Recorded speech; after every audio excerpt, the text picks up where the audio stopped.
Remedios preciosos contra las artimañas de Satanás. Satanás le hace creer que es difícil seguir a Cristo. Parte número 3. El quinto remedio contra este ardid de Satanás es solemnemente considerar que es nuestro deber y gloria no medir las aflicciones por los inteligentes, sino por el fin. Cuando Israel fue expulsado de Egipto, fue con oro y pendientes. Ver Éxodo capítulo 11, versículo 3. Así que los judíos fueron expulsados de Babilonia con regalos, joya y todos los utensilios necesarios.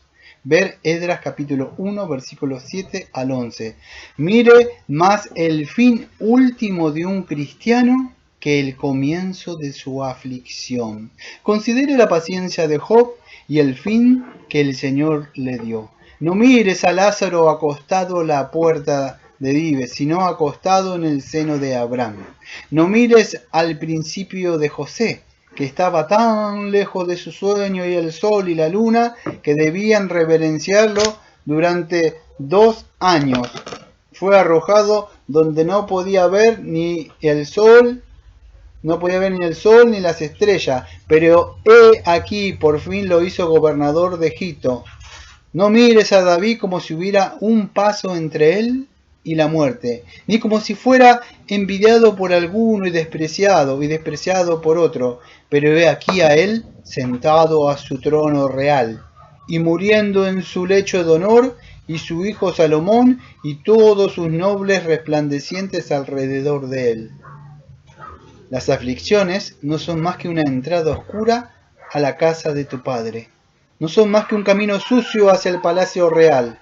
Ahora, alma, decidme, ¿no es una locura muy grande rehuir los caminos de la santidad y andar por los caminos de la maldad, a causa de las aflicciones que acompañan los caminos de la santidad? Aflicciones no son más que los orfebres de nuestro Padre, que trabajan para agregar perlas a nuestras coronas. Tiberio vio el paraíso cuando caminó sobre las brasas ardientes. Heródoto dijo de los asirios, que no beban más que ajenjo durante toda su vida. Cuando mueran, nadarán en miel. Eres sabio y sabes cómo aplicarlo.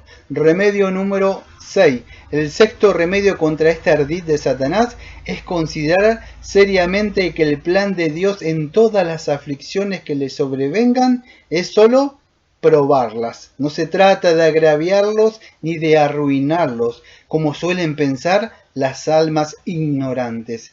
Él sabe el camino que tomó, y cuando me haya probado, saldré como el oro, dice el paciente Job en Job capítulo 33, versículo 10. Y así dice en Deuteronomio capítulo 8, versículo 2. Y te acordarás de todo el camino que el Señor tu Dios te guió estos 40 años en el desierto para humillarte y para probarte, para saber lo que había en tu corazón, si guardarías sus mandamientos o no. Dios los afligió así para darse a conocer a sí mismo y a otros los que había en sus corazones. Cuando se prende fuego a la madera verde, sale abundancia de materia acuosa, que antes no parecía. Cuando el estanque está vacío, el barro, la suciedad y los sapos salen a la luz. La nieve cubre muchos montones de cenizas, así la prosperidad cubre muchos corazones podridos. Es fácil meterse en un baño tibio y todos los pájaros pueden cantar en un día soleado. El mal tiempo prueba la salud que tenemos. Aflicciones prueban qué sabia tenemos, qué gracia tenemos.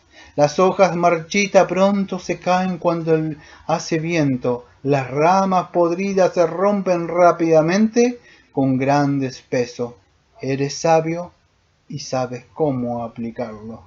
Las aflicciones son como pellizcos helados que nos escudriñarán donde estamos más insensatos. Antes nos quejamos, y donde se encuentran la mayoría de las corrupciones, más nos escogemos. Probamos el metal golpeando. Si suena bien, entonces nos gusta. Así que Dios prueba la suya llamando a la puerta, y si bajo los golpes dan un sonido agradable, Dios convertirá su noche en día, lo amargo en dulce y su cruz en corona. Y oirán esa voz: levántate y resplandece, porque la gloria del Señor ha nacido sobre ti, y los favores del Señor fluyen sobre ti.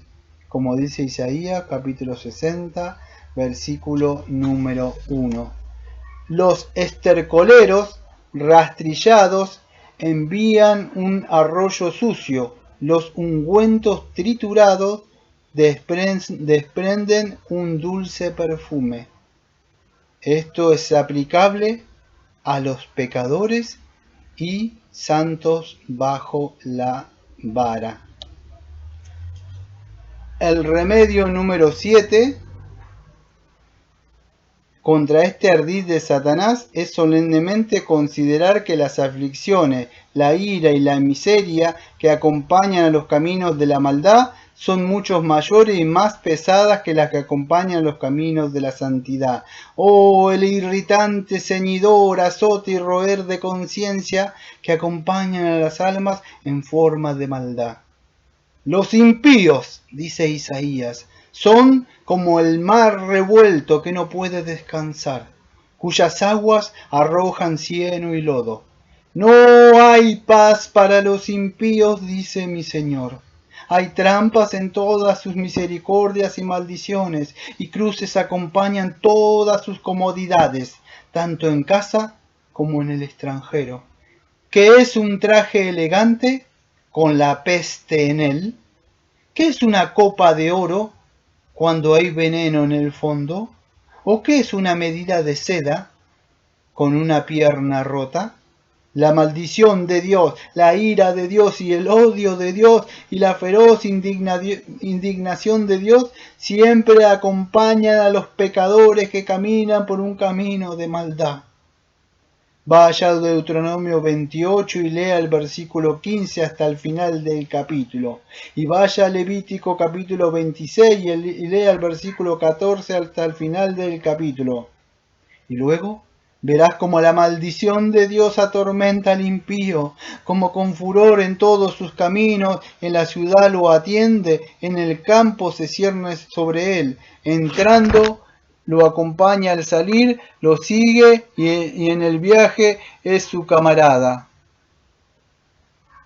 Llena su corazón de contienda y mezcla la ira de Dios con sus bocados más dulces. Es una polilla en su guardarropa, enfermedad en su ganado, moho en el campo, podrición entre ovejas, y muchas veces hace de sus hijos su mayor aflicción y confusión.